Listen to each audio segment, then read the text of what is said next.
Some moments shatter a life so completely that the pieces can never be reassembled in quite the same way. England, 1809.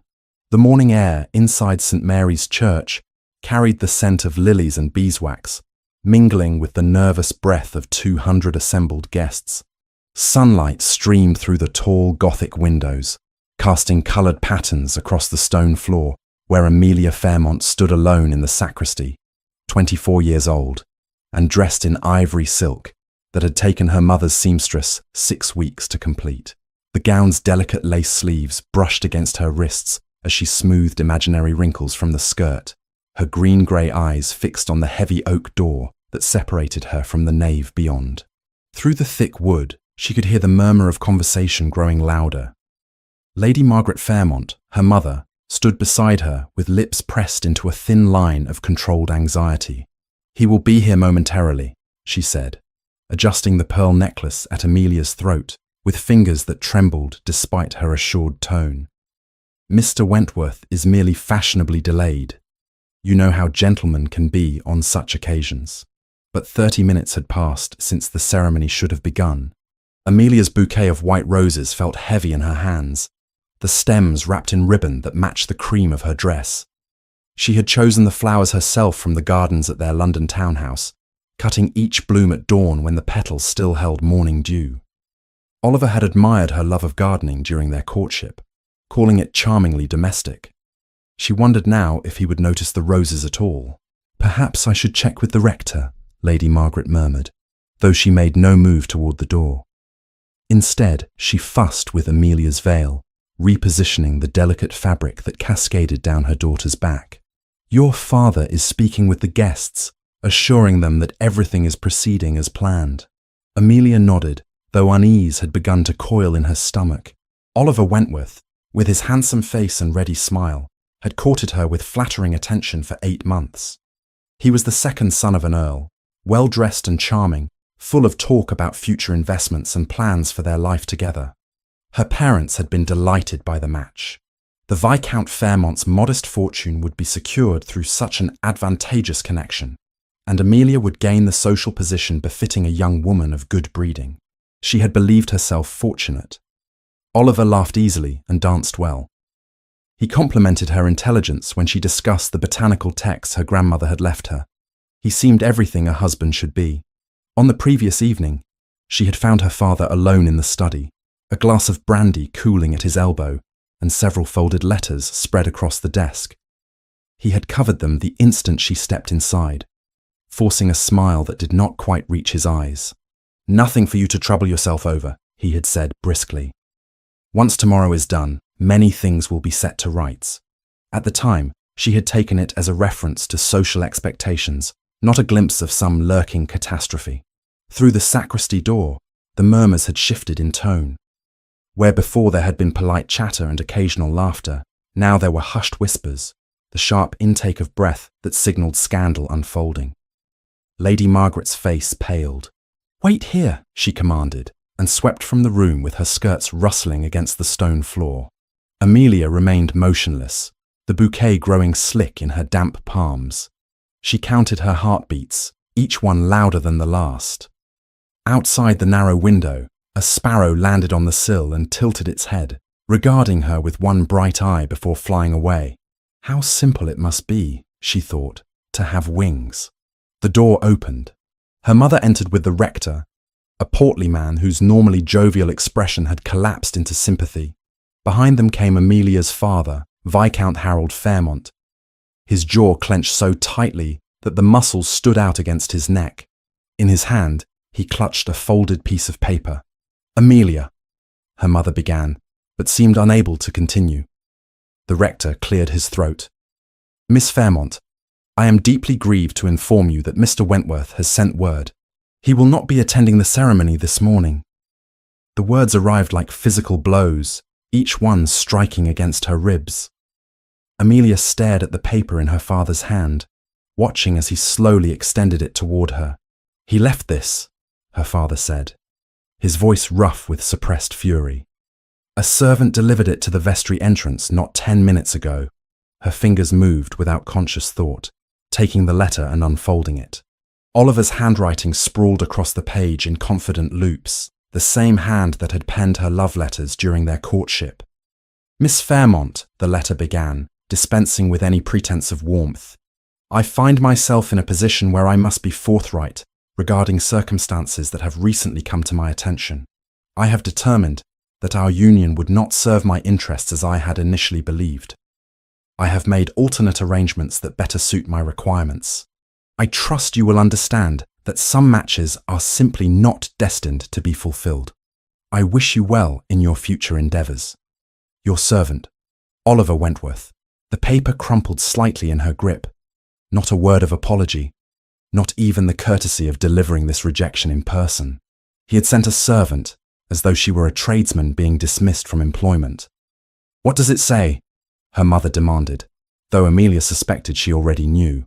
News of this magnitude could not be contained. Already, the whispers beyond the door had risen to urgent conversations. Someone would have to inform the guests. Someone would have to send them away. The wedding breakfast at the Fairmont townhouse would go uneaten, the cake left uncut. "He has found someone else," Amelia heard herself say, her voice strangely distant. "Someone whose arrangements better suit his requirements." Her father made a sound between a growl and a curse. "The scoundrel," he muttered. "When I discover where he has gone, I shall demand satisfaction. This insult cannot stand." But even as he spoke, Amelia knew no satisfaction would come. Duels were illegal, and her father's influence extended only so far. Oliver Wentworth was the son of an earl. The scandal would cling to her, not to him. Society would whisper that she had somehow failed to secure him, that there must have been some deficiency in her person or character that drove him away. The other young women who had envied her impending marriage would now pity her, which was infinitely worse. "We must make an announcement," the rector said gently. "The guests cannot remain in uncertainty." Lady Margaret turned to him with desperate eyes. "Perhaps if we wait another hour, he might yet reconsider. Young men are prone to nervousness on such occasions." "Mother," Amelia interrupted, surprised by the firmness in her own voice. "He is not coming. We both know this." Through the closed door, she could hear footsteps approaching. Male voices, one familiar. The door opened again, and Amelia looked up to see a tall figure standing in the entrance, silhouetted against the light from the nave beyond. Julian Merrick, the Duke of Hawthorne, stepped into the sacristy with the quiet authority of a man accustomed to command. He was 31 years old, dark-haired and broad-shouldered, his blue eyes sharp beneath straight brows. Amelia had met him only twice before, both times at social gatherings where they had exchanged no more than polite greetings. He was connected to her family through a distant relation. His late mother had been cousin to Amelia's grandmother, but they moved in different circles. Dukes did not typically concern themselves with the daughters of modest viscounts. "Your Grace," the rector stammered, clearly surprised by the appearance of such elevated company. "We did not expect—" "I was invited to witness the ceremony," Julian said, his gaze moving from the rector to Amelia. Something in his expression shifted as he took in her wedding dress, the crumpled letter still clutched in her hand, the devastation her mother was trying so desperately to conceal. His jaw tightened almost imperceptibly. "I take it the ceremony will not proceed as planned. Mr. Wentworth has withdrawn," Viscount Fairmont said through gritted teeth. Most irregularly, Julian's eyes flickered to the door through which he had entered, toward the nave where guests were beginning to realize the full scope of what had occurred. "The congregation is becoming restless," he observed. "Rumors are spreading. It would be advisable to make a formal announcement and dismiss the assembly before speculation becomes more damaging than it already is." He was right, of course. Every minute they delayed only worsened the scandal. Amelia forced herself to meet his gaze directly. "Thank you for your counsel, Your Grace," she said, and was grateful that her voice did not break. "I believe you are correct." For a moment, something passed between them. A flash of understanding, perhaps, or recognition. Julian's reputation as the Duke of Ice was well earned. He attended social functions with rigid courtesy, but never danced more than duty required, never courted anyone, never showed the slightest interest in the matrimonial pursuits that consumed London society. Yet now, standing in this small sacristy while her world collapsed around her, Amelia saw something shift in his expression. His hands, which had been clasped behind his back, tightened briefly. His gaze moved past her to the window where the sparrow had perched, then returned to her face. "I will speak to the guests if you wish," he offered. "Your family need not endure that particular ordeal." Lady Margaret looked as though she might weep with gratitude, but Viscount Fairmont shook his head. "That is generous, Your Grace, but this is my responsibility. I will address them." Julian inclined his head in acknowledgement, then turned his attention once more to Amelia. "Miss Fairmont," he said quietly, "I am sorry for this circumstance. You deserve far better treatment than you have received today." As he walked away toward the nave, a single stubborn thought lodged itself in his mind. No one should have to endure such humiliation alone. He had seen men broken on battlefields, treated with more kindness than society would offer Miss Fairmont in the days to come. The injustice of it sat ill with him, a stone beneath the skin that refused to stop pressing. Before she could formulate a response, he stepped back and exited the sacristy, leaving her standing amid the ruins of her wedding day. Through the still open door, she watched him walk down the aisle toward the assembled guests, his posture straight and purposeful. Something about the set of his shoulders suggested barely contained anger, though his face remained composed. That night, while London society gossiped over their dinner tables about poor Miss Fairmont and her vanished bridegroom, Amelia sat alone in her bedroom and made a decision. She would not remain in this city to be pitied and whispered about. She would not wait for her parents to arrange some lesser match to salvage her reputation. There was a place she could go, far from the judging eyes and false sympathies. Willowmere Cottage, her grandmother's small estate in Derbyshire, left to Amelia in a separate bequest, but treated by her parents as little more than a forgotten corner of the family holdings. Remote, quiet, a refuge where she could disappear until the scandal faded, if it ever did. She began to pack before midnight, moving silently through her room and selecting only what she could carry. By dawn, she was gone, slipping out of the townhouse before the servants had risen, hiring a coach with the small sum of money her grandmother had left her in a separate bequest. The coachman asked no questions when she requested passage north, away from London, away from everything she had known. As the city disappeared behind her and the countryside opened ahead, Amelia allowed herself one last thought of Oliver Wentworth and his cruel letter. Then she folded that memory away like the wedding dress she would never wear again, and turned her face toward whatever future waited in the wild gardens of Willowmere. The journey north took 2 days of rattling carriage wheels and changing horses at posting inns where Amelia kept her head down and spoke to no one beyond what courtesy required. She arrived at Willowmere Cottage in the late afternoon of the second day, when the spring sun hung low over the Derbyshire hills and cast long shadows across the overgrown drive. The cottage itself sat at the end of a narrow lane, bordered by hedgerows gone wild, its stone walls covered in climbing ivy that had not been trimmed in years. Mr. and Mrs. Davies, the elderly couple who maintained the property, emerged from the front door as the carriage rolled to a stop. They were both past 60, grey-haired and stooped, but with kind faces that showed surprise rather than judgment at her unexpected arrival. Mrs. Davies wiped flour-dusted hands on her apron and hurried forward. "Miss Fairmont," she said, her voice carrying the soft burr of the local accent. "We had no word you were coming. The cottage is not prepared for visitors of quality." "I am not a visitor, Mrs. Davies," Amelia replied, accepting the woman's help as she descended from the carriage. "I intend to stay for some time. Please do not trouble yourself with elaborate preparations. Whatever state the house is in will suffice." The cottage was smaller than she remembered from childhood visits with her grandmother. 2 stories of grey stone with narrow windows and a slate roof that showed signs of needed repair. Inside, the furniture stood shrouded under holland covers, and a smell of disuse hung in the air, despite Mrs. Davies's obvious efforts to keep the place from falling into complete neglect.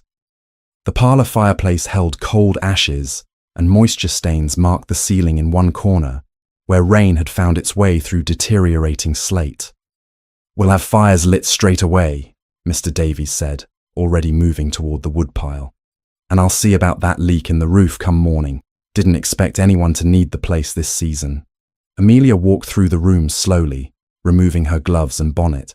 The cottage held memories of her grandmother, who had lived here in widowhood and tended the gardens with passionate devotion. Those gardens now lay visible through the back windows, transformed into a wilderness of overgrown roses and tangled herb beds. The sight of them sent an unexpected pang through her chest. This was what abandonment looked like. This was what happened when no one cared enough to maintain what had once been beautiful. "I will restore the gardens," she announced, surprising herself with the declaration. "Starting tomorrow." Mrs. Davies exchanged a glance with her husband. "That's a considerable task, miss. The grounds have gone quite savage these past years since your grandmother passed." "Then I shall become equally savage in reclaiming them," Amelia said, and meant it. She needed occupation, needed something to exhaust her body so thoroughly that sleep would come without dreams of wedding ceremonies that never happened. "I brought very little with me. Tomorrow I shall need to visit the nearest village for supplies. Where might I find a market?" "Millbrook, miss," Mr. Davies replied. "Quarter-hour's ride on horseback, though longer by foot. They have a market day each Thursday. Small place, but folk are decent enough." That night, Amelia slept in her grandmother's old bedroom, under quilts that smelled of lavender sachets Mrs. Davies must have placed in the wardrobe. The bed was smaller than her London one, the ceiling lower, the window offering a view of nothing but dark countryside and distant stars. No street lamps here, no sounds of carriages passing, only silence, broken occasionally by the call of a night bird or the rustle of wind through the ivy. She did not cry. The tears had dried somewhere during the journey north, leaving behind a peculiar emptiness that felt almost like peace. Oliver Wentworth belonged to her past now, along with London society and her mother's anxious social manoeuvring. Here, in this forgotten corner of Derbyshire, she could be no one's disappointment.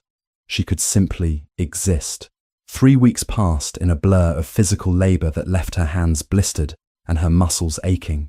She rose at dawn and worked in the gardens until dusk, hacking away at brambles, pulling weeds that had rooted themselves with stubborn determination, coaxing order from chaos, one bed at a time. Mr. Davies helped when his other duties allowed, teaching her which plants were worth saving and which had grown too wild to recover. Mrs. Davies brought meals and worried aloud that Miss Fairmont was working herself into illness, but Amelia paid no heed. The work felt necessary, almost holy in its simplicity. Plant, water, weed, repeat. The letter from her parents arrived on a grey morning when rain threatened but had not yet fallen. Mrs. Davies brought it with breakfast, her expression suggesting she knew its contents would not please. Amelia broke the seal and read the cramped lines of her mother's handwriting. The letter was cold in tone, filled with reproaches about her sudden departure and demands that she return immediately to London. There were matters to discuss, her mother wrote, delicate situations requiring Amelia's presence. The scandal had not faded as quickly as hoped, and new arrangements needed to be made. She must accept the next suitable proposal that came her way, regardless of her personal feelings. Her duty to the family required it. The letter ended with a thinly veiled threat that if she did not return within the fortnight, they would come to fetch her themselves. Amelia set the letter aside and did not reply. Instead, she went out to the gardens and attacked a particularly stubborn patch of nettles with renewed vigour. The following Thursday, she rode one of the Davies' old horses into Millbrook for market day. The village was indeed small, consisting of a main street lined with shops, a church with a square stone tower, and a green where farmers had set up stalls selling vegetables and cloth. People stared at her with open curiosity. A stranger was rare enough here, but their faces held no malice, only interest. She was examining a basket of seed packets at one of the stalls when a woman approached. Middle-aged, dressed in widow's black, with a face that radiated kindness, she smiled at Amelia with genuine warmth. "You must be Miss Fairmont from Willowmere," the woman said. "Mrs. Davies mentioned you had arrived. I am Mrs. Beatrice Hartley. My late husband was the vicar here for 30 years. I live just beyond the green in the old rectory." "Mrs. Hartley," Amelia replied, grateful for the woman's straightforward manner. "A pleasure to meet you. I knew your grandmother well, Mrs. Hartley continued. She was a formidable gardener. The roses at Willowmere were famous throughout the county. I hear you are attempting to restore them. Attempting is perhaps too generous a word. Battling might be more accurate. Mrs. Hartley laughed, a rich sound that drew smiles from nearby vendors. Your grandmother would approve. She believed gardens required both love and stubbornness in equal measure. If you find yourself in need of advice, or simply conversation, my door is always open. It can be lonely in the countryside for those accustomed to London. The kindness in her voice nearly undid Amelia's carefully maintained composure. She managed a smile and a murmur of thanks before making her purchases and retreating to her horse. But the encounter stayed with her during the ride back to Willowmere. Mrs. Hartley had not asked prying questions or made reference to scandals. She had simply offered friendship, which was more valuable than gold. The second letter from her parents arrived a week later, more urgent in tone. Her mother wrote of financial difficulties that required immediate attention. They needed Amelia to understand the gravity of their situation. Her father had made investments that had not yielded expected returns. She must return to discuss their options. Amelia read this letter twice, unease growing in her stomach. Her father had always been private about money matters, but she had never suspected true financial trouble. Still, returning to London felt impossible. She folded the letter away and did not answer. The afternoon sun was slanting toward evening when Amelia heard the sound of approaching horses. She was in the garden, dirt under her fingernails and sweat dampening her dress despite the mild temperature. The sound was unexpected. No one visited Willowmere.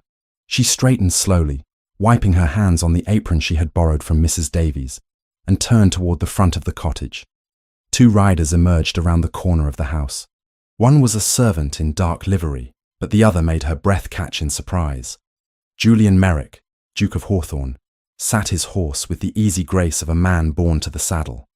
He was dressed for travel, his dark coat dusty from the road, his blue eyes sweeping across the cottage grounds before settling on her. For a moment, neither spoke.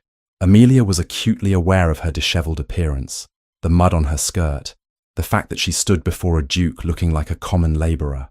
Julian dismounted with fluid efficiency and approached slowly, as though dealing with a startled deer. "Miss Fairmont," he said, his voice carrying the same measured tone she remembered from the church. "Forgive the intrusion. I came to ensure you were well." "Your Grace," she managed, though her mind raced with questions. What was he doing here? How had he known where to find her? "This is unexpected." "I imagine so." He glanced toward the gardens, taking in the evidence of her work. "Your parents were concerned about your sudden departure. They asked if I might verify your safety." The lie was transparent. Her parents would never presume to make requests of a duke. Whatever had brought Julian Merrick to Derbyshire, it was his own decision. Amelia felt her defences rise automatically. "As you can see, I am perfectly well. You may report to whomever you wish that I am in no need of rescue." Something that might have been amusement flickered in his expression. "I had not intended to rescue you, Miss Fairmont, merely to satisfy myself that you had not met with misfortune. And now that you have satisfied yourself?" "Now," he said quietly, "I find myself wondering whether you would permit me to stay in the area for a short while. I have a property nearby that requires my attention. Thornwick Lodge, a hunting property that has been neglected. It would be convenient to oversee its restoration." Amelia stared at him. The Duke of Hawthorne did not personally oversee minor properties. He had stewards and agents for such tasks. This was clearly a pretext, but for what purpose? "Your Grace, I do not require supervision or companionship. I came here precisely to be alone." "I understand," Julian replied, "and I have no intention of imposing on your solitude. I simply wished you to know that I will be nearby, should you have need of anything." Before she could form a response, he inclined his head in farewell, mounted his horse with the same efficient grace, and rode away with his servant following. Amelia stood in the garden, watching until they disappeared down the lane, and wondered what game the Duke of Ice was playing. Julian Merrick did not leave Derbyshire as Amelia had half expected. True to his word, he took up residence at Thornwick Lodge and proceeded to make his presence known through a series of practical interventions that she found simultaneously irritating and impossible to refuse. 2 days after his arrival, a carpenter appeared at Willowmere with materials to repair the leaking roof. When Amelia protested that she had not requested such assistance, the man simply shrugged and said the Duke had sent him. The following morning, a wagon arrived bearing lumber for the broken fence in the paddock, along with workers who completed the repairs before noon.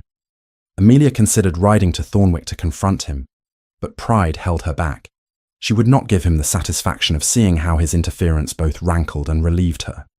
Instead, she threw herself into garden restoration with renewed determination, as though proving she needed no one's help for the work she chose to do herself. Their encounters during those first weeks were brief and formal. Julian rode past Willowmere on his way to or from the village, always offering a courteous nod if she happened to be visible. Occasionally, he stopped to inquire whether she lacked anything essential, his tone suggesting he was merely fulfilling a duty to distant relations. She answered with equal formality, and he never pressed beyond polite conversation. Yet something about the way his gaze lingered on the restored sections of garden suggested genuine interest rather than mere courtesy. On a Thursday morning 3 weeks after Julian's arrival, Amelia rode into Millbrook for market day and found Mrs. Hartley selecting vegetables at one of the stalls. The older woman's face brightened at the sight of her. "Miss Fairmont, how fortunate," Mrs. Hartley said warmly. "I was hoping to see you. I have fresh scones cooling at home, and far too many for one person to consume. Would you join me for tea?" The invitation was offered with such genuine kindness that Amelia found herself accepting. Mrs. Hartley's cottage sat just beyond the village green, a tidy stone structure with flowers blooming in window boxes and a small garden that showed expert care. Inside, the rooms were modest but comfortable, filled with books and the lingering scent of baking. Over tea and scones still warm from the oven, Mrs. Hartley proved to be excellent company. She spoke of village life with gentle humour, never prying into Amelia's circumstances, but offering observations about the seasonal rhythms of countryside existence that Amelia's London upbringing had never taught her. When their conversation turned to gardening, Mrs. Hartley's eyes lit with enthusiasm. "Your grandmother had a gift for roses," she said, pouring more tea into Amelia's cup. "She could make them thrive in conditions that would defeat most gardeners. I remember one summer when drought killed every rose in the county except hers.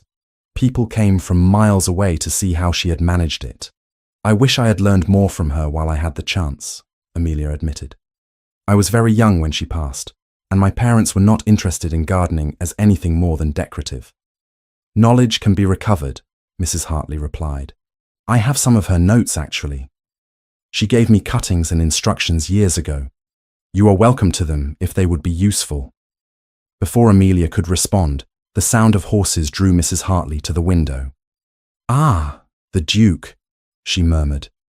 "He has been quite active in the neighbourhood since taking residence at Thornwick. Such a change from his reputation. One hears he never leaves London except for obligatory visits to his estates." Amelia rose and glanced through the window, seeing Julian dismounting in the village square. He moved with the same efficient grace she remembered, his dark coat and tall boots marking him as gentry, even without the ducal title. As though sensing observation, he looked toward Mrs. Hartley's cottage and met Amelia's gaze through the window. Something shifted in his expression, a momentary softening that vanished so quickly, she wondered if she had imagined it. "He is a man of few words, Mrs. Hartley continued, returning to her seat, "but many actions. Do you know, he arranged for repairs to the church roof without anyone requesting his assistance. The parish council was astonished. Such generosity is rare among nobility, particularly from those who have no estate connections to the area." "Perhaps he simply has more money than ways to spend it," Amelia said, more sharply than she intended. Mrs. Hartley's expression grew thoughtful. "Perhaps. Or perhaps he understands something about the value of practical kindness over empty gestures. My late husband used to say that a man's character shows most clearly not in his words, but in what he does when no one is demanding it of him. The Duke remains here without any social advantage to himself. One must wonder why." Amelia had no answer to that, or rather, she had several answers that she was not willing to examine too closely. After taking her leave and collecting her marketing purchases, she rode back to Willowmere, troubled by thoughts she could not fully articulate. That evening, while working in the garden as twilight deepened around her, Amelia heard hoofbeats approaching. She looked up to find Julian riding toward the cottage, alone this time, without even a servant accompanying him. He dismounted and approached slowly, as though uncertain of his welcome. "Miss Fairmont," he said, "forgive the interruption. I noticed your mare favoring her left foreleg when you returned from the village this afternoon. My man Thomas has experience with horse injuries. I thought perhaps he might examine her." Amelia glanced toward the small stable where Mr. Davies kept the horses. She had noticed nothing wrong, but then her knowledge of equine health was limited. "That is considerate of you, Your Grace, though I am certain Mr. Davies would have observed any serious problem." "Perhaps," Julian agreed. "But Thomas served as cavalry farrier during the war. He has skills beyond the ordinary. It would cost you nothing to allow him to look." There was something in the way he said it, a careful neutrality that suggested this was important to him for reasons beyond simple neighborly concern. Amelia found herself nodding acceptance, and Julian gestured to someone waiting beyond the garden gate. A man in his mid-40s approached, lean and weather-beaten, with steady hands and observant eyes. "Thomas Yates, miss," the man said with a slight bow. "If you will show me to your stable." While Thomas examined the mare, Amelia and Julian stood in awkward silence amid the partially restored rose beds. The evening air carried the scent of early summer, rich soil and growing things. Julian's attention drifted across the gardens, taking in the evidence of her labor. "You have accomplished a great deal in a short time," he observed quietly. "These beds show signs of careful planning, not merely random clearing." "My grandmother taught me the basics before she died," Amelia replied. "I have been attempting to recall her methods. She would be proud of what you have achieved." The simple statement, delivered without flattery or artifice, touched something unexpected in Amelia's chest. She looked at him properly, for the first time since he had arrived, studying the strong lines of his face in the fading light. "Why are you here, Your Grace? And I do not mean at Willowmere this evening. Why did you truly come to Derbyshire?" Julian's jaw tightened slightly. For a long moment she thought he would deflect or offer another transparent excuse. Instead, he met her gaze directly. "I saw what happened to you at St. Mary's. I saw your dignity in circumstances where many would have collapsed. And I saw a man who did not deserve you abandon you as though you were worthless. The entire situation was unjust. When I learned you had fled London, I wanted to ensure you had not come to harm. And having assured yourself you remain." "Yes," he said simply. "I remain." "Why?" His expression shifted into something almost vulnerable. "Because London society functions on performance and pretense. Because every interaction there is calculated for advantage. Because in all my years navigating that world, I never met anyone who seemed as genuinely themselves as you did, even in moments of private devastation. Because I lost my brother to war while I was playing politics in drawing rooms, and I learned that real courage is not always loud or obvious. You showed more courage walking out of that church with your head high than most men show on battlefields." The words hung between them, raw and honest. Amelia felt something shift inside her, a crack in the protective walls she had built. "Your brother," she said softly. "Mrs. Hartley mentioned you served together." "Thomas served with my brother," Julian corrected. "Edward was 8 years younger than I. He joined the cavalry against my advice and died at Talavera last year. I promised our mother I would protect him, and I failed. Thomas brought his effects home to me. He had been Edward's sergeant, and afterward had nowhere to go. So he came into my service." "I am sorry for your loss," Amelia said, meaning it. "Grief is a peculiar burden. It changes how one sees the world." "Yes," Julian agreed.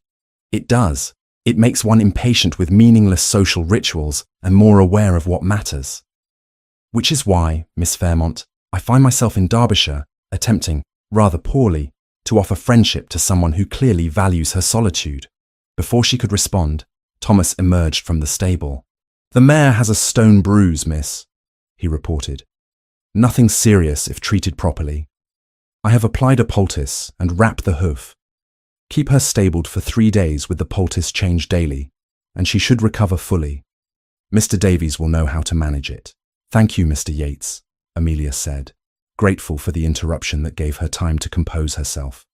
I am in your debt. No debt, miss. Happy to help. Julian mounted his horse, gathering the reins. I will leave you to your evening, Miss Fairmont, but I hope you will consider that friendship need not threaten independence. Sometimes it simply means knowing that someone stands ready to help when help is needed. He rode away into the gathering darkness, and Amelia stood alone among her grandmother's roses, wondering whether she had the courage to trust again. Not romantic trust, that felt impossibly distant, but the simpler trust of companionship, the trust that someone might stay without demanding more than she was ready to give. That night, she wrote a brief response to her parents' letters, informing them she was well and would remain at Willowmere indefinitely. She did not mention Julian Merrick or his presence at Thornwick Lodge. Some things were too complicated to explain in writing, and she was not certain she understood them herself yet. Summer arrived in earnest, bringing with it longer days and the slow transformation of Willowmere's gardens from wilderness into something approaching order. Amelia's hands had grown calloused from work, her complexion darker despite the bonnet she wore against the sun. The change pleased her. She felt substantial in a way London life had never allowed, rooted in soil and purpose rather than floating through drawing rooms like a decorative ornament. Julian's visits became routine, though never predictable. He appeared 3 or 4 times each week, sometimes bringing books he thought she might enjoy, other times simply joining her in whatever task occupied the moment. They developed an unspoken pattern of companionship that required little conversation but felt increasingly comfortable. He helped her stake climbing roses without being asked, worked alongside her weeding herb beds, and proved surprisingly knowledgeable about practical matters her education had ignored. One afternoon in mid-June, they found themselves trapped in the greenhouse when a sudden storm rolled across the hills. Rain hammered against the glass roof while thunder rumbled overhead, and Amelia set aside her trowel with a resigned sigh. Julian stood near the workbench, examining seed packets she had collected from Mrs. Hartley. Your grandmother was meticulous, he observed, reading the faded labels in her handwriting. She noted not just what she planted, but soil conditions, weather patterns, bloom times. These are records a botanist would value. She treated gardening as a science, Amelia replied, watching rainwater stream down the glass panes. My mother thought it unseemly for a woman of her station to spend so much time with her hands in dirt. They argued about it constantly. Your mother values appearances over substance. The blunt assessment startled her into laughter. Your Grace, that is hardly a polite thing to say. Julian, he corrected. We have been working side by side for weeks now. I think we can dispense with excessive formality when we are alone. He set down the seed packets and turned to face her fully. And I am not being impolite. I am being honest. Your mother prioritizes social position and reputation above all else. She would have had you marry a scoundrel rather than face temporary embarrassment. Amelia leaned against the workbench, studying him. The stormlight cast shadows across his strong features, and she noticed details she had previously overlooked. The small scar near his left temple, the way his jaw tightened when he spoke of things that angered him, the unexpected gentleness in his hands when he handled fragile seedlings. You speak as though you know my mother well, she said quietly. I know women like her. London society is full of them. They sacrifice genuine happiness for the illusion of success, then wonder why their lives feel hollow. He paused, then added more softly. I watched my own mother do the same thing. She pushed Edward toward military glory because it sounded impressive at dinner parties, never considering whether it suited his temperament. He died trying to live up to expectations that meant nothing beyond social approval. Is that why you never courted anyone? Because you despise what London society values? Julian moved closer, close enough that she could see the darker flecks in his blue eyes. I never courted anyone because I never met anyone worth courting. Until I stood in that church and watched you face public humiliation with more dignity than most generals show on battlefields. Until I saw you choose exile over compromise. Until I came here and found you rebuilding something beautiful from ruins, asking for no one's approval or assistance. The air between them felt charged with more than the electricity of the storm. Amelia's heart beat faster, and she realized with sudden clarity that somewhere during these weeks of shared work and quiet conversations, something fundamental had shifted. This was not the superficial attraction she had felt for Oliver Wentworth, based on charm and flattery. This was something deeper, built on respect and genuine understanding. "I am not brave," she said, needing him to understand. "I ran away because I was too frightened to stay and face the consequences of Oliver's betrayal. You chose self-preservation over social martyrdom. That is wisdom, not cowardice." His hand moved to her arm, a gentle touch that sent warmth through her despite the storm's chill. "Amelia, I am not skilled with pretty words. I cannot court you with poetry or grand gestures, but I can offer you honesty. You have become important to me in ways I did not anticipate. Your strength, your dedication to restoring these gardens, the way you refuse to let cruelty diminish who you are, all of it matters to me." She wanted to believe him. God, how she wanted to trust that this was real and not another illusion that would shatter. But fear held her tongue. Fear of being foolish again, fear of revealing how much she had begun to depend on his presence. The storm eased gradually, rain gentling to drizzle. Julian stepped back, giving her space she had not asked for, but perhaps needed. "I should return to Thornwick," he said. "Thomas will worry if I'm caught out too long in weather." After he left, Amelia remained in the greenhouse, pressing her palm against the place on her arm where his hand had rested. She could still feel the warmth of it, the careful restraint in his touch. He had offered her honesty, which was more than Oliver had ever given. But honesty also meant acknowledging her own feelings, and those terrified her more than any scandal. That evening, Mrs. Hartley arrived unexpectedly with a basket of fresh bread and preserves. Amelia invited her in for tea, grateful for the distraction from her tumultuous thoughts. The older woman settled into the parlour with comfortable familiarity, accepting her cup with a smile. "You have been seeing much of the Duke," Mrs. Hartley observed, her tone carefully neutral. "The village is quite interested in his continued presence here." "We are friends," Amelia replied, perhaps too quickly. "Nothing more." Mrs. Hartley's expression turned knowing. "My dear, my late husband used to say, judge people by their consistent actions, not their pretty words. The Duke has remained in Derbyshire for nearly 2 months now, far longer than any property inspection requires. He has no social obligations here, no family connections beyond the most distant. Yet he stays, and he spends his time helping you restore gardens that benefit him not at all. Actions speak quite loudly when one chooses to hear them. I do not know if I can trust my own judgment anymore," Amelia admitted. "I believed Oliver when he said he cared for me. I was completely wrong. Mr. Wentworth said what you wanted to hear. The Duke says what is true, whether or not it pleases. There is a considerable difference." Mrs. Hartley set down her teacup and leaned forward. "I am not suggesting you rush into anything, but do not let one man's cruelty blind you to another man's genuine regard. That would be letting Oliver Wentworth win, even in absence." After Mrs. Hartley departed, Amelia sat alone in the gathering dusk and allowed herself to examine the feelings she had been avoiding. She thought of Julian's patience, his understanding of her need for independence, his willingness to work beside her without demanding anything in return. She thought of the way he spoke about his brother with such raw grief, the careful way he handled delicate plants, the quiet fury in his voice when he mentioned Oliver's betrayal. Perhaps, she thought, trust was not something that arrived fully formed. Perhaps it was built gradually, like her gardens, one careful action at a time. Julian had been planting seeds of trust for weeks now, tending them with consistent care. The question was whether she had the courage to let them grow. The next morning, she woke to find a letter tucked under her door. Julian's handwriting, precise and clear. "Amelia, I spoke more plainly yesterday than I perhaps should have. If I have made you uncomfortable, I apologize.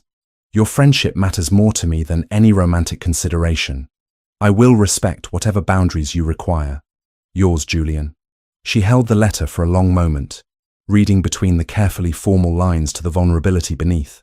He was giving her permission to reject him without losing his companionship, offering safety even as he acknowledged deeper feelings. It was, she realized, exactly the sort of thing a man who truly cared would do. Amelia dressed carefully, plaited her hair with more attention than usual, and rode to Thornwick Lodge. Julian answered the door himself, surprise and something like hope flashing across his face before his usual composure returned. "I received your letter," she said without preamble. "And I have a response, though I would prefer to deliver it in person rather than in writing." "Of course. Please, come in." Ooh. She followed him into a study lined with books, noting the masculine simplicity of the furnishings. The maps spread across a large desk, the comfortable disorder of a space actually used for work rather than display. He gestured to a chair, but she remained standing, needing to say this while courage lasted. "You told me yesterday that you cannot offer poetry or grand gestures," she began. "But what you can offer is infinitely more valuable. You have given me time to heal. You have respected my need for independence, while showing me I need not face everything alone. You have asked nothing of me except what I was willing to give freely." She paused, gathering her thoughts. "I am not ready for courtship in any formal sense. The scandal is too recent, my heart too bruised. But I am ready to stop pretending I do not value your presence.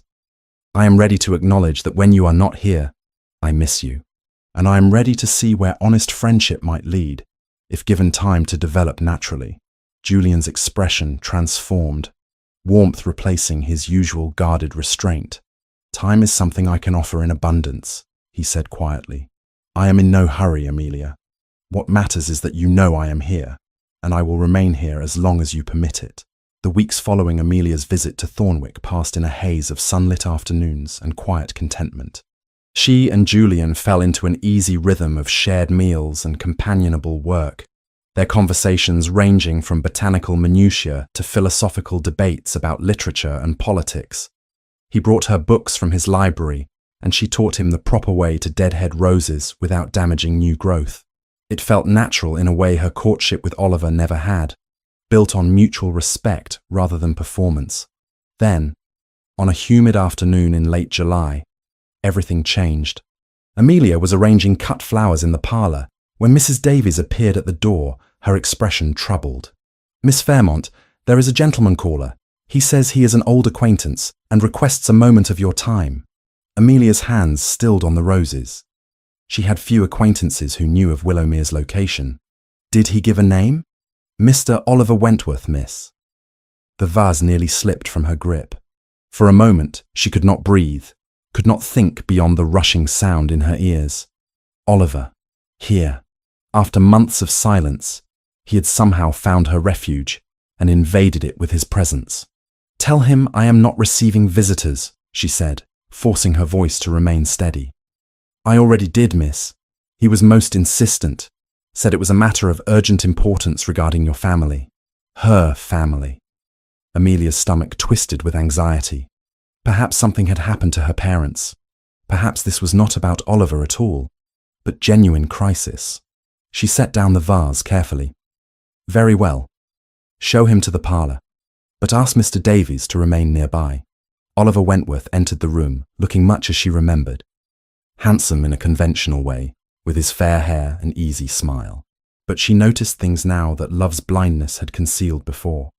The slight wear on his coat cuffs, suggesting financial strain, the calculating assessment in his eyes as he took in the cottage's modest furnishings, the false warmth in his expression.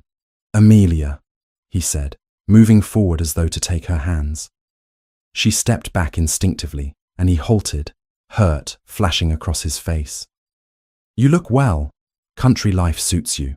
"Mr. Wentworth," she replied coolly, deliberately formal. "Mrs. Davies mentioned urgent family matters. Please state your business quickly." His smile faltered. "I see you are still angry about our unfortunate misunderstanding in London. I had hoped time would have softened your feelings." Misunderstanding? The word emerged sharper than she intended. "You abandoned me at the altar with a cruel letter, and no explanation beyond your own self-interest. That was not a misunderstanding. That was betrayal. I was under tremendous pressure, Oliver said, his tone shifting to something pleading.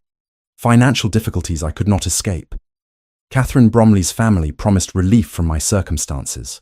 I made a terrible mistake in judgment. And now? Amelia kept her voice level despite the anger rising in her chest. Have you come to apologize? To explain?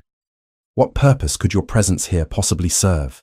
Oliver moved closer, and she caught the scent of desperation beneath his cologne. The arrangement with the Bromleys fell apart. They discovered the extent of my debts and withdrew their support before the marriage could take place. I find myself in an even more difficult position than before. He paused, then added with manufactured sincerity, but through it all, I realized what I had lost. You, Amelia. Your genuine affection, your steadfast character. I was a fool to prioritize money over true companionship. She stared at him in disbelief. You expect me to believe you came here out of rekindled affection? After everything? I came because I made a grievous error and wish to correct it. Society will forgive my hasty departure if we announce renewed intentions. Your reputation will be restored, and we can begin again on firmer ground. Surely you must see the wisdom in accepting this opportunity for redemption. The audacity of it left her momentarily speechless. He stood before her, suggesting reconciliation, as though he were offering charity rather than begging for rescue from his own failures. Before she could formulate a response, the parlor door opened.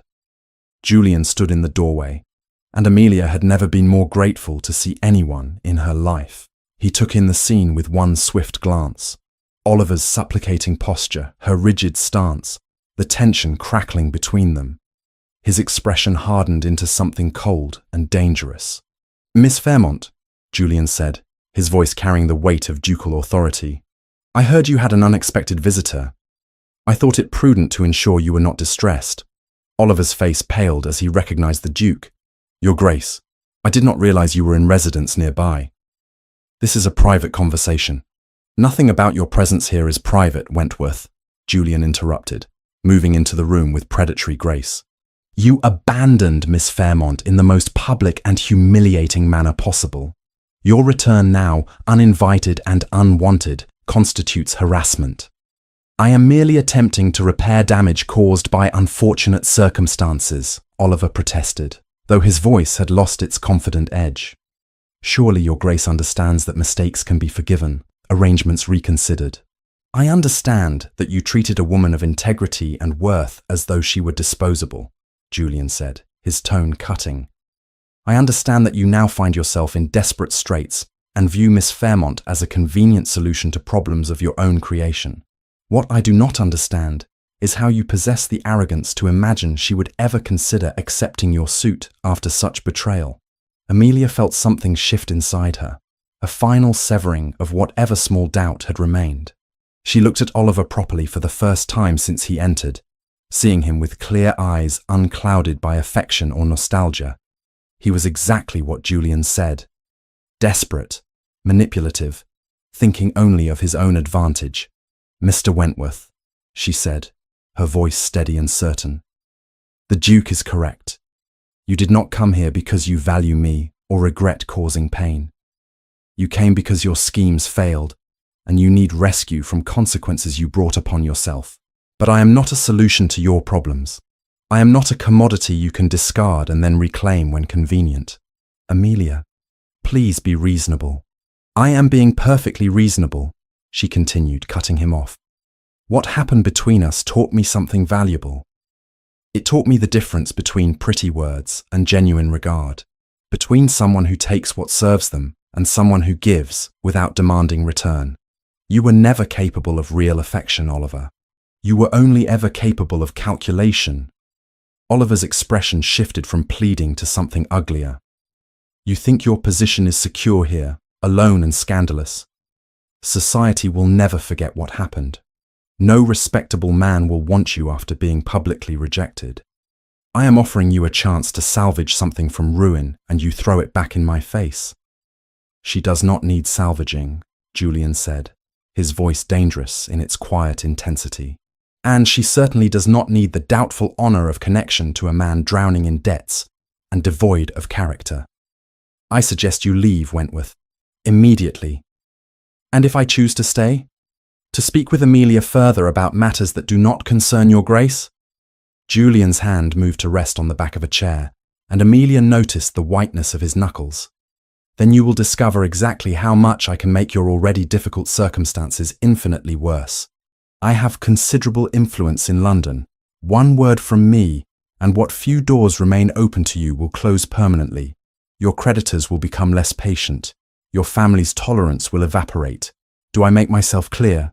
The threat hung in the air, unmistakable and absolute. Oliver looked between them, calculation warring with fury in his expression. Finally, he stepped back, adjusting his coat with jerky movements. "This is not finished," he said, directing his words at Amelia. "You will regret refusing this opportunity when scandal continues to follow you and no other options present themselves."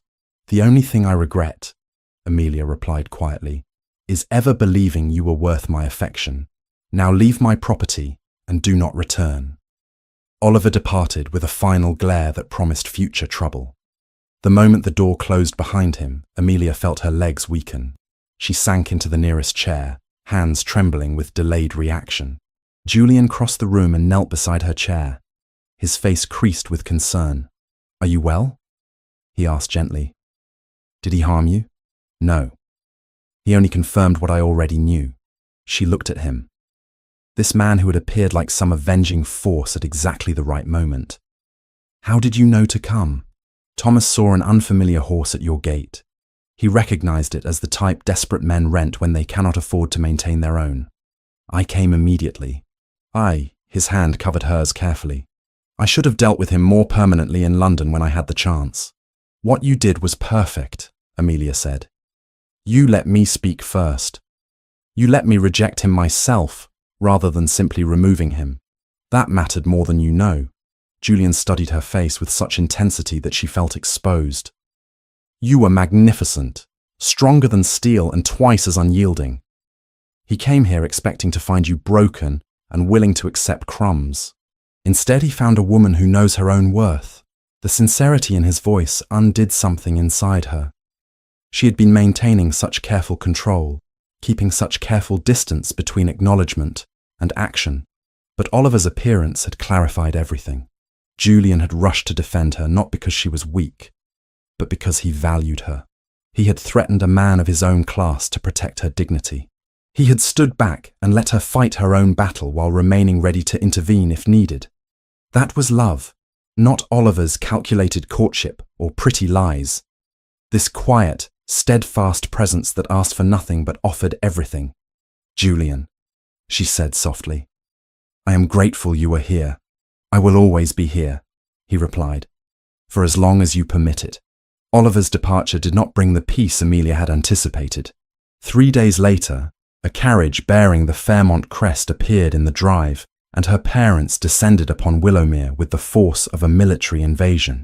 Amelia watched from the parlour window as her mother directed servants to unload trunks, her father's face grim as he surveyed the modest cottage. She met them in the entrance hall, her posture straight and her expression carefully neutral. Lady Margaret embraced her with brittle formality, while Viscount Fairmont remained stiffly near the door, his jaw clenched with barely suppressed anger. "We received word from Mr. Wentworth," her mother said without preamble, "that you refused his generous offer of reconciliation. Amelia, we must speak immediately about your situation. There are matters you do not understand." "There is nothing to discuss," Amelia replied calmly. "Oliver came here seeking rescue from his own failures. I declined to provide it. That is the extent of the matter." Her father made a sound of frustration. "You declined the opportunity to salvage your reputation and secure your future. Do you have any comprehension of how dire our circumstances have become?" "Perhaps you should explain these circumstances," Amelia said, gesturing to the parlour, "since you have travelled all this way to discuss them." See, inside the modest room, her parents settled with obvious discomfort on furniture they clearly considered beneath their station. Lady Margaret smoothed her travelling dress with agitated movements, while the Viscount paced before the fireplace. "Your father has experienced financial reversals," her mother began carefully. Investments that were expected to yield returns have instead produced significant losses. We find ourselves in a delicate position. Delicate? Her father's voice rose sharply. We are nearly bankrupt, Margaret. Amelia deserves the truth. My gambling debts have accumulated beyond what I can repay. Creditors are threatening legal action. We face potential debtor's prison unless immediate arrangements can be made. The words struck Amelia like physical blows. She had suspected financial difficulty from their letters, but not catastrophe of this magnitude. The dowry you promised Oliver, she said slowly, understanding dawning. It never existed, did it? Her father's silence confirmed her suspicion. Lady Margaret twisted her hands together. We believed the investments would resolve themselves before the marriage, that Mr. Wentworth would not inquire too closely until after the ceremony, by which time familial obligation would prevent him from withdrawing. We never anticipated he would discover the truth beforehand. So Oliver abandoned me, not simply for Catherine Bromley's fortune, Amelia said, her voice hollow, but because he learned I had no dowry at all. And you knew. You let me believe I was marrying for affection when I was actually being sold to settle your debts. We were protecting the family, her mother protested. You have responsibilities to your position, to maintaining our social standing. You were using me, Amelia interrupted, anger finally breaking through her composure. I was a commodity in a transaction that failed. And now you come here demanding I accept Oliver's suit because you need me to solve problems you created through your own choices. Her father stopped pacing and turned to face her directly. We need you to make a practical decision. Oliver is willing to overlook the dowry situation if you agree to marry him. His debts and ours can be managed through strategic consolidation. It is the only solution that salvages anything from this disaster. The only solution for you, Amelia said. Not for me. I will not marry a man who betrayed me publicly to rescue parents who lied to me privately. Lady Margaret's expression hardened. Then what do you propose? That we allow our family name to be dragged through scandal while you hide in the countryside playing at gardening? You have obligations, Amelia. You cannot simply abandon them because your feelings were hurt. My feelings were not hurt, Amelia replied, her voice cold. My trust was destroyed. There is a considerable difference. She stood, moving to the window where she could see the garden she had rebuilt through months of solitary labour. You speak of obligations and family duty. But what obligation did you fulfill when you gambled away our security? What duty did you honour when you attempted to deceive Oliver and, failing that, expected me to accept the consequences of your failures? You ungrateful child, her mother hissed. Everything we did was to secure your future. Everything you did was to maintain appearances while hoping someone else would pay the cost, Amelia interrupted. I am sorry for your circumstances, truly, but I will not compound your mistakes by making the greatest mistake of my life. Her father's face flushed dangerously. You have no income of your own. This cottage belongs to the family estate. How long do you think you can maintain this fantasy of independence before reality forces you back to London? The cottage was my grandmother's separate property, Amelia said. Facts she had verified with the family solicitor weeks ago. It passed to me directly under her will, along with a modest annual income from the trust she established. I am not as dependent on your support as you believed. The silence that followed felt heavy with shocked betrayal. Her mother's face paled, while her father stared as though seeing a stranger. Finally, Lady Margaret rose with rigid dignity. I see we have wasted our journey, she said, her voice brittle. You have chosen selfishness over family loyalty. When you find yourself completely isolated by scandal, with no respectable prospects remaining, do not expect us to welcome you back with sympathy. I expect nothing from you, Amelia replied quietly.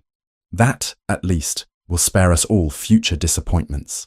Her parents departed within the hour, their carriage disappearing down the lane in a cloud of dust and unspoken recriminations.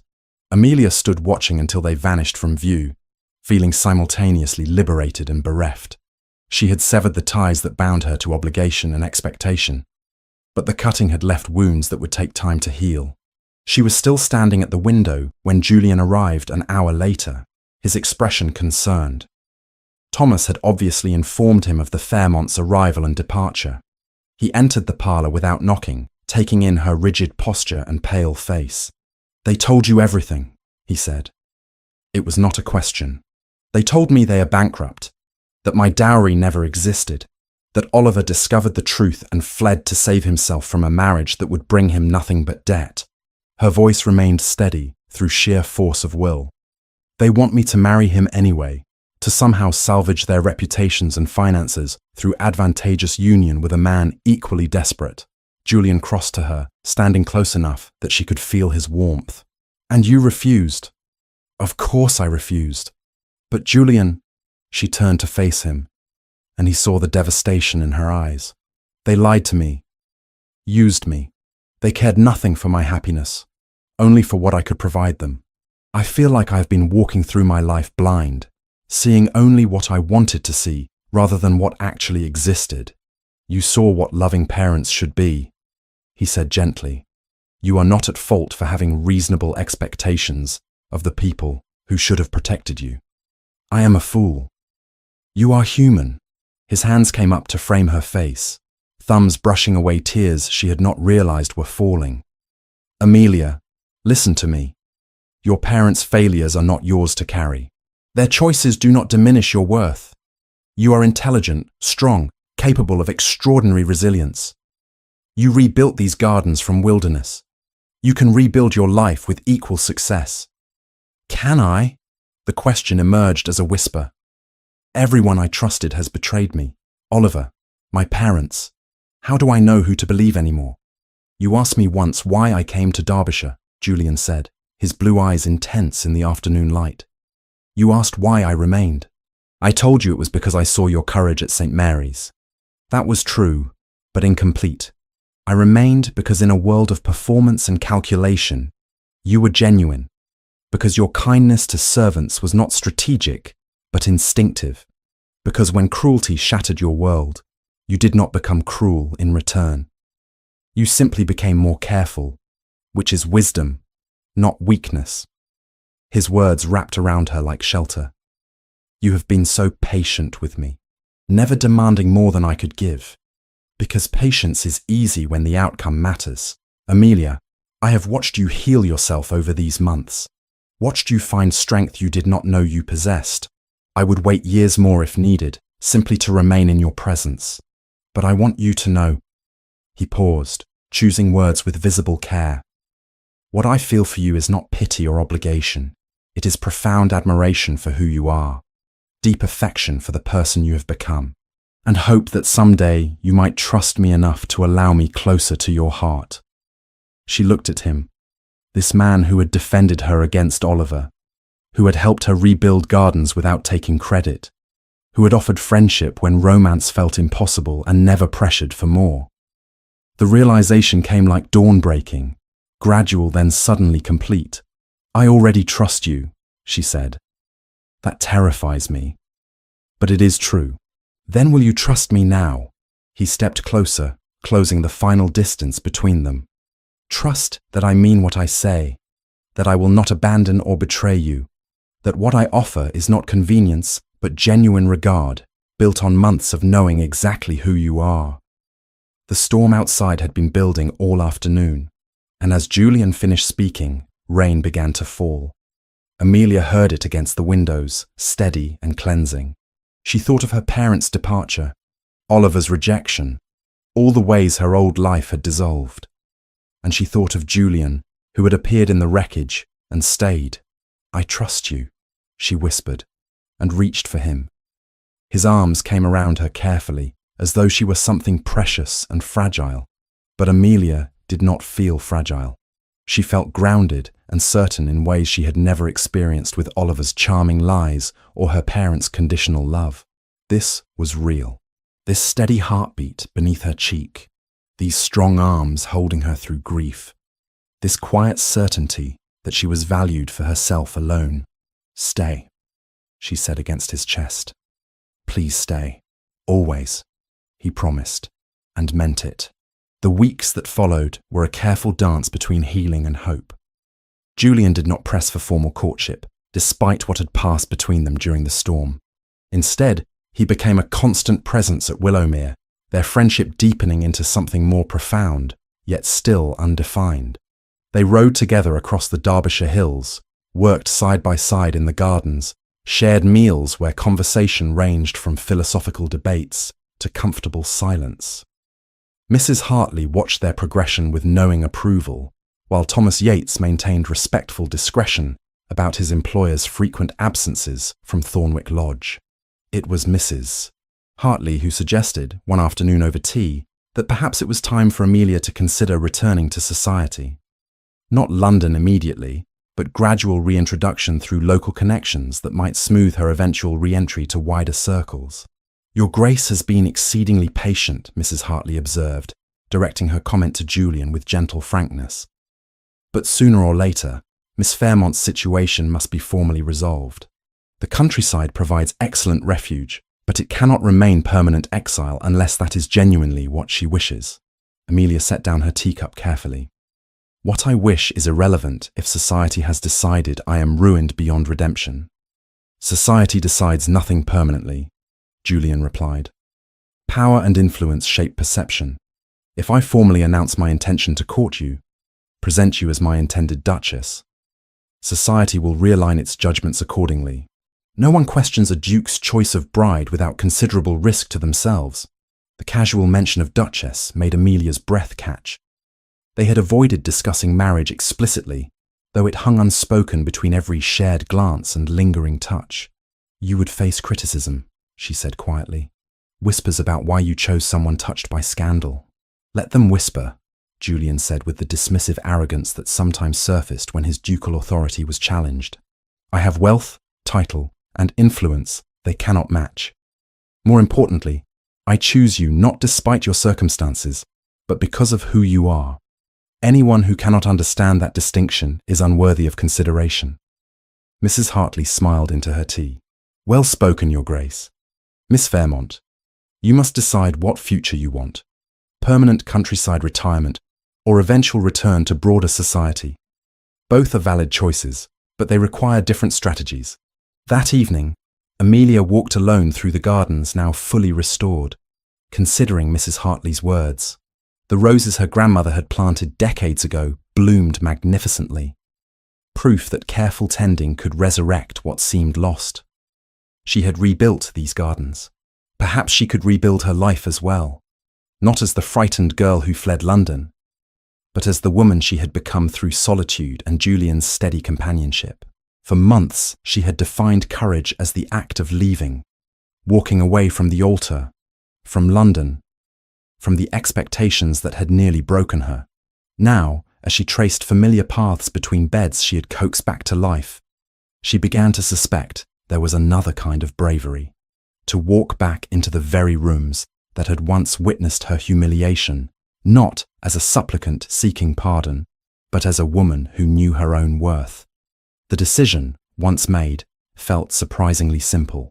She would return to society, but on her own terms, with Julian beside her as partner rather than rescuer. She would face the whispers with the same dignity she had shown at the altar, proving that scandal could wound, but not destroy.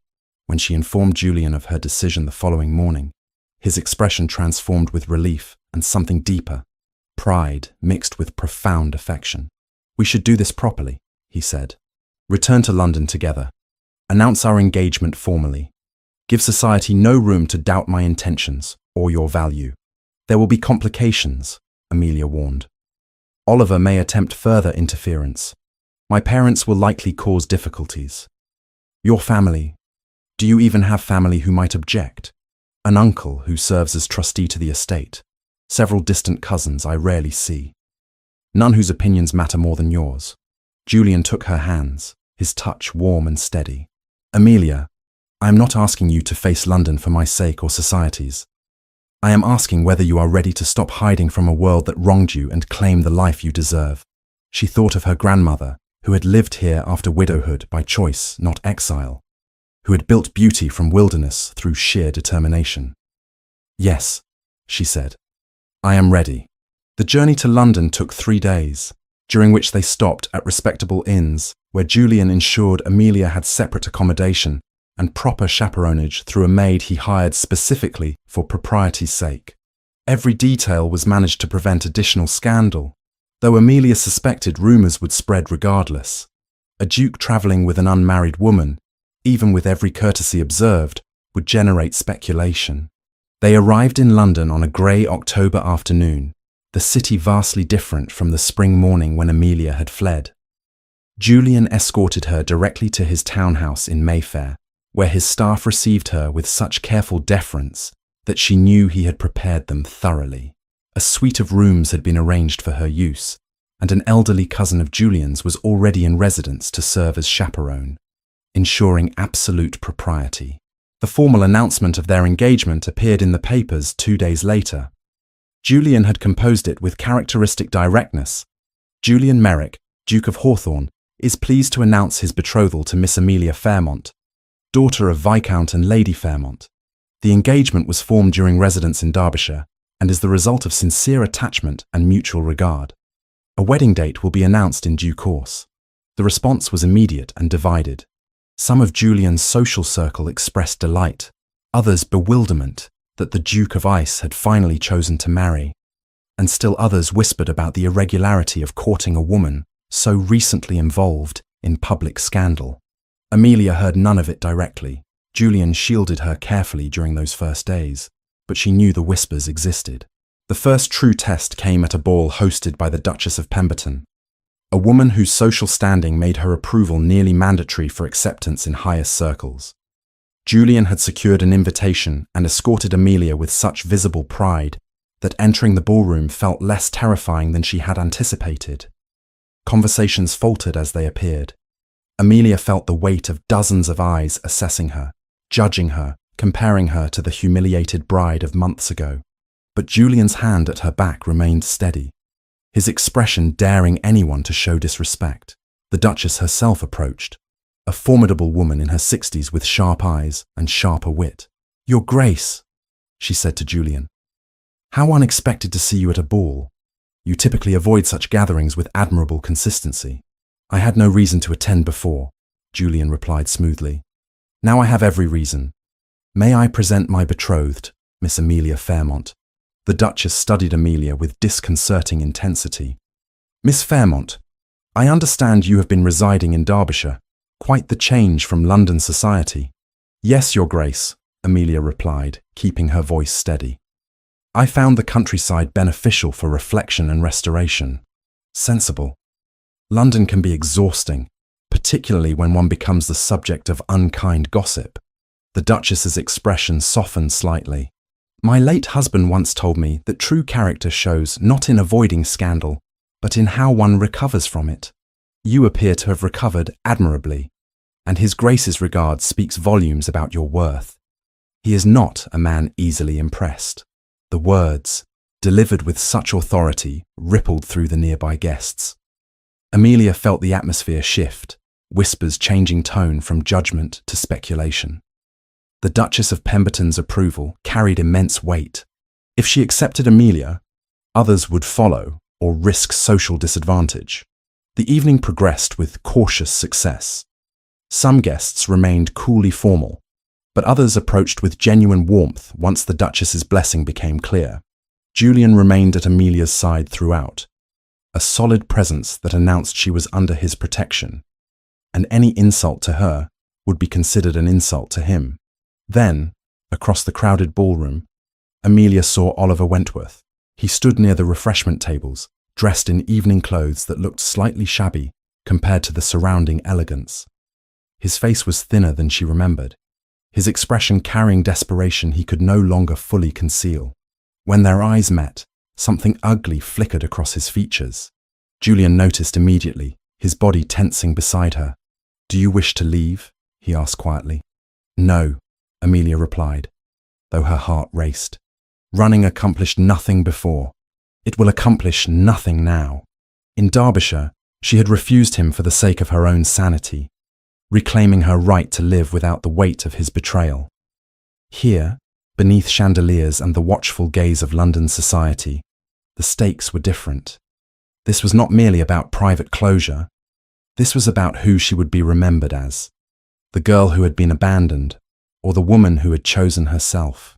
Oliver began moving toward them through the crowd. Julian stepped slightly forward, positioning himself between them with subtle protectiveness. When Oliver reached them, he offered a bow that was correct, but held mockery in its precision. "Your Grace," he said to Julian. "Miss Fairmont, how delightful to see you both." "Mr. Wentworth," Julian replied, his voice cold enough to freeze. "I had not expected to find you at such a gathering.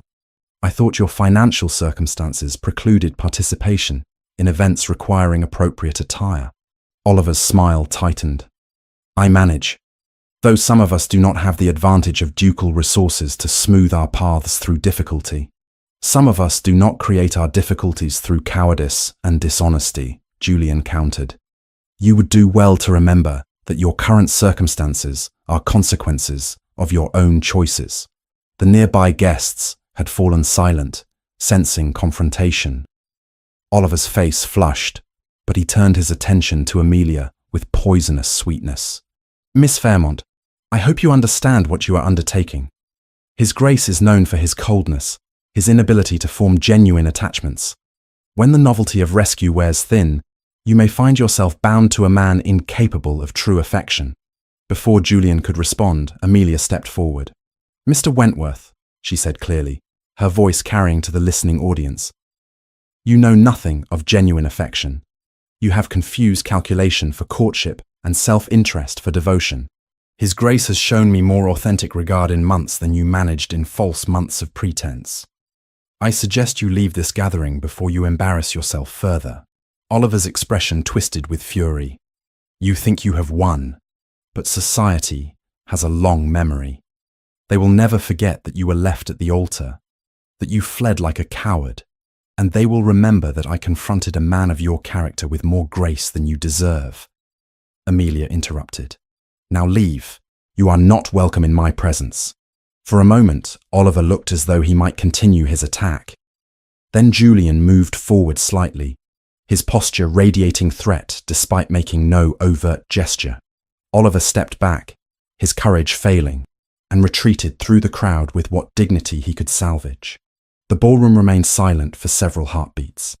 Then the Duchess of Pemberton began to clap, slow and deliberate applause that drew all attention to her. "Well said, Miss Fairmont," she announced. "It is refreshing to see someone handle a scoundrel with such admirable directness." Other guests began applauding as well, and Amelia felt the final barrier break. She had faced Oliver publicly and prevailed. Society had witnessed her strength rather than her victimhood. Whatever whispers continued, they would carry less power now. Julian took her hand, his expression showing pride and affection mixed with relief. "You were magnificent," he said quietly. "Steel wrapped in silk." "I learned from observing you," Amelia replied, and meant it. His steadiness had taught her that true strength required neither aggression nor submission, simply unwavering certainty in one's own worth. That night, as Julian escorted her back to his townhouse, Amelia looked at the city she had fled months ago and felt no fear. She had returned not as the same frightened girl, but as someone fundamentally changed. Whatever challenges remained, she would face them with Julian beside her, not as her rescuer, but as her equal partner in building a life neither shame nor scandal could diminish. The wedding took place on a crisp November morning in Millbrook, not in the grand London churches where ducal marriages typically occurred, but in the small stone chapel where Mrs. Hartley's late husband had once preached. It was Amelia's choice, and Julian had agreed without hesitation, understanding what it meant to marry where she had found strength rather than where scandal had broken her. The chapel filled with an unusual assembly. Mrs. Hartley sat in the front pew, dabbing her eyes with a handkerchief. Thomas Yates stood beside Julian, his weathered face showing pride in his employer's happiness. Mr. and Mrs. Davies occupied a place of honour, having travelled from Willowmere with flowers cut from the restored gardens. A handful of Julian's London acquaintances had made the journey, along with the Duchess of Pemberton, whose attendance signalled unequivocal social approval. Notably absent were Amelia's parents, who had sent neither acknowledgement nor blessing after receiving the wedding invitation. Their absence stung less than Amelia had anticipated. She had built a new family from people who valued her for herself. Mrs. Hartley with her motherly wisdom, the Davies with their quiet loyalty, Thomas with his respectful service, and Julian with his unwavering devotion. Blood did not define family. Choice and constancy did. Amelia wore a gown of ivory silk, simpler than the elaborate dress that had hung unworn in London months ago, but infinitely more meaningful. Mrs. Hartley had helped her select it, and the older woman's practical eye had ensured elegance without ostentation. Her only jewellery was her grandmother's pearl necklace, a connection to the woman whose legacy had provided refuge and independence. Julian stood at the altar in dark mourning dress, his expression when she entered carrying a bouquet of Willowmere roses, more eloquent than any poet could achieve. His eyes held wonder, as though he could not quite believe this moment had arrived, that the woman who had rebuilt gardens from wilderness had chosen to build a life with him. The ceremony was brief and traditional, the rector's words about commitment and partnership resonating in the small space. When Julian took her hand to slip the gold band onto her finger, his touch was steady and sure. "I promise you honesty," he said quietly, adding his own words to the formal vows. "I promise you respect and partnership.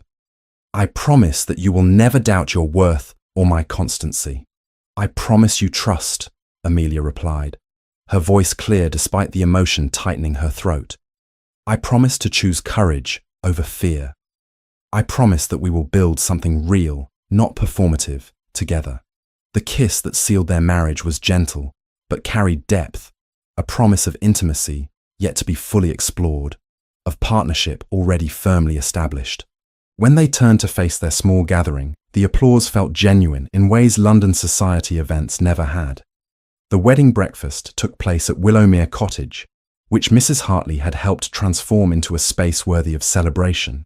Simple foods beautifully prepared, local wines, conversation that flowed naturally rather than following rigid social protocols. The Duchess of Pemberton surprised everyone by removing her gloves and helping to serve cake, declaring that authenticity was vastly underrated in modern society. As afternoon deepened toward evening and guests began departing, Julian and Amelia walked together through the gardens that had brought them together. The late autumn air carried a chill, but the roses still bloomed, hardy varieties that survived frost. Julian's arms circled her waist, a comfortable intimacy that would have been scandalous months ago, but now felt perfectly natural. "No regrets?" he asked quietly. "About the small ceremony, about marrying in the countryside rather than making a grand London spectacle?" "None," Amelia replied with certainty. "This was perfect because it was real. Every person present chose to be here, to witness our commitment. That matters more than filling a cathedral with people attending out of obligation or curiosity." They reached the greenhouse where they had sheltered from the summer storm, where Julian had first spoken plainly about his feelings. The glass panels reflected the setting sun, turning ordinary structure into something golden and transformative. Amelia remembered standing here months ago, frightened and uncertain, unable to imagine trusting anyone again.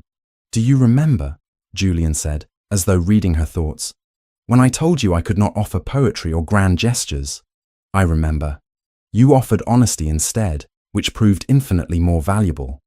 He turned to face her fully, his hands framing her face with careful tenderness. "I want to amend that statement. I may not write sonnets, but I can promise you this. Every day of our marriage, I will choose you, not from duty or social expectation, but because you are the most remarkable person I have ever known. You transformed ruin into beauty, both in these gardens and in your own life. You faced cruelty with dignity and betrayal with strength.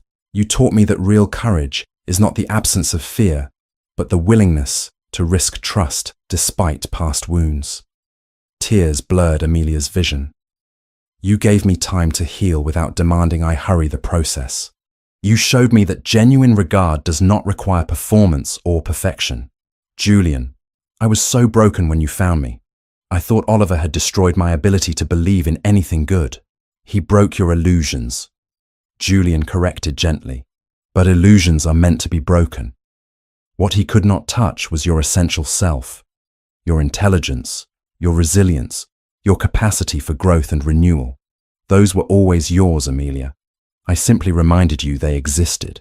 She reached up to trace the small scar near his temple, a detail she had noticed during their first summer together. We have both carried grief. Your brother, my betrayal.